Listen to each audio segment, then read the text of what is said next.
Watch what happens to this vibrant ecosystem when the water temperature ticks up. The color rapidly drains away, leaving behind a bone-white skeleton. Between 2023 and 2025, an astonishing 84% of the Earth's coastal coral reef systems underwent this exact process. It is the most extensive mass bleaching event ever recorded by scientists. Nowhere is this collapse more visible than the Great Barrier Reef.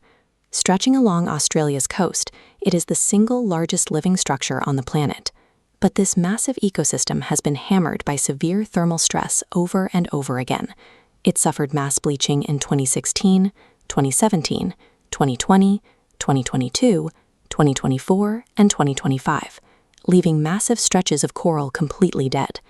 This accelerating death spiral has forced the World Heritage Committee to convene at the UNESCO headquarters in mid-2026. They've issued Australia a strict ultimatum. The government must prove it has an ambitious plan to reduce emissions, or the Great Barrier Reef will be officially downgraded and placed on the list of World Heritage in danger. The era of observing a slow ecological decline has ended. Humanity is now on a fixed countdown to the official international declaration of a lost cause. To understand how we got to this point, we have to look at the global temperatures.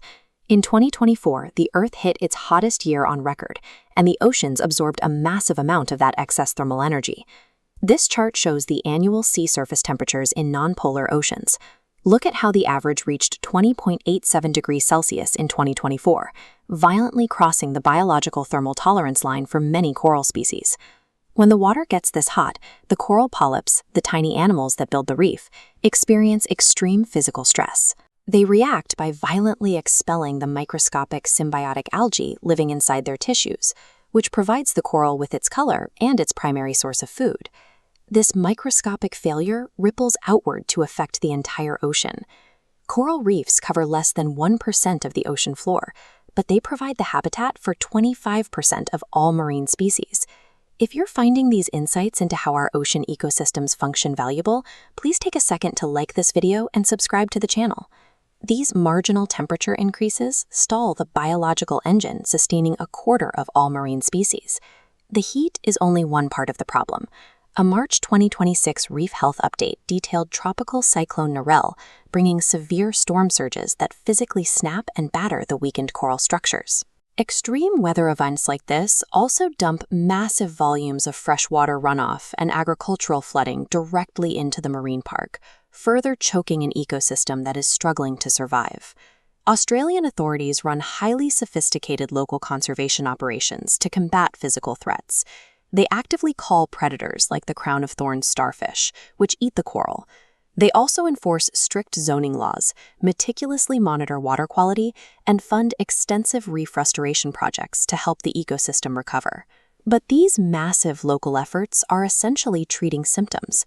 They are highly organized attempts to fix a problem that local management cannot solve while the climate continues to warm. Successfully managing a reef's pests or tracking the exact clarity of its water ultimately means nothing if the ocean itself is boiling the ecosystem alive. All of this brings us back to the looming mid-2026 UNESCO meeting. The question is how Australia can actually satisfy the international demand for immediate climate action. According to climate scientists and organizations like the Worldwide Fund for Nature, the Australian government must commit to a massive 90% emissions reduction target by 2035. Without these steep cuts, scientists warn ocean temperatures may not drop below critical thresholds in the foreseeable future.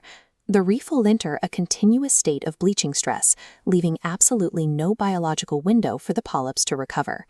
The 2025 IUCN assessment reveals a grim reality.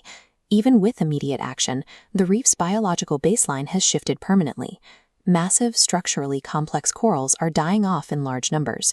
In their place, simpler, fast-growing, opportunistic species are taking over, stripping the reef of its architectural diversity. The international policy window to intervene is rapidly closing. This is humanity's final opportunity to mobilize and limit the total scale of the damage before it outpaces any chance of mitigation. We are the first generation to precisely understand the biological mechanics of this collapse. The future of this ecosystem depends entirely on the choices we make before that clock runs out in 2026.